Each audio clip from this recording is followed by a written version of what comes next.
ওষুধ বিজ্ঞান ভৈরব তন্ত্রের থেকে বেশি ধ্যানের বিধি দিয়ে দিয়েছে। ওয়াই? ওর সামনে কারা আসছিল? দেখো, নেশা করে যারা ব্যতিব্যস্ত, অনেক টাকা রোজগার করেছে কিন্তু জীবনে এ খুঁজে পায়নি। তার্কিক ওসব সামনে এসেছিল, ভগবান বুদ্ধের সামনে ওই কয়েকজন ছাড়া হাজারে হাজারে তো সন্ন্যাসী সমন ইত্যাদি হয়েছিল ভগবান বুদ্ধের সামনে। কিন্তু বিষয়টা ওইখানে যে প্রত্যেকেই কি বুদ্ধত্বকে উপলব্ধ হয়েছে তা তো নয়। কারণ কি, পরমাত্মা ওই শরীরগুলোতে বুদ্ধত্ব মানে নিজের খোঁজ করে। এই জন্য ভগবান বুদ্ধ বললেন অনেকে বোধবান আছে, সকলে তো নয়, বুদ্ধ সকলে। আবার এটাও আছে, অনেকেই বুঝতে পেরেছে নিজের স্বভাবকে, কিন্তু তার মধ্যে ওই ফ্লাভারিশমেন্ট হবে না।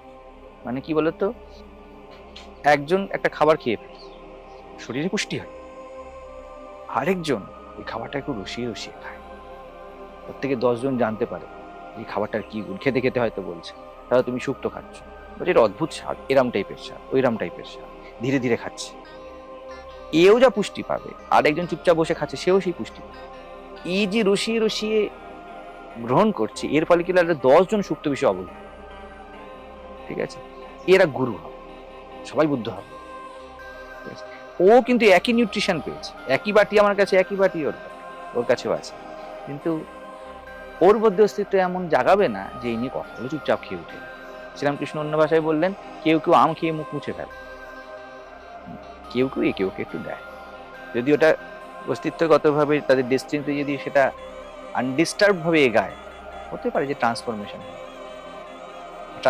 হয়ে গেল। ওই নয় যে প্রত্যেকে গুরু হবে, যে প্রত্যেকে বলতে পারে ওই করুণা কিভাবে বেরোবে। ওই করুণা মৌন হয়েও বেরোয়, চুপ। ওই করুণা ধ্যান হয়েও বেরোয়, ওই করুণা বৈরাগ্য হয়েও বেরোয়, চলে গেল। আত্মজ্ঞানের যে ছটা, ওটা কিভাবে বেরোবে কেউ জানে, কারণ ওটা তুমি নির্ধারণ করবে না, তো ইউ আর নট। এটা মজাদার ব্যাপার। গুরু রেয়ার হয়।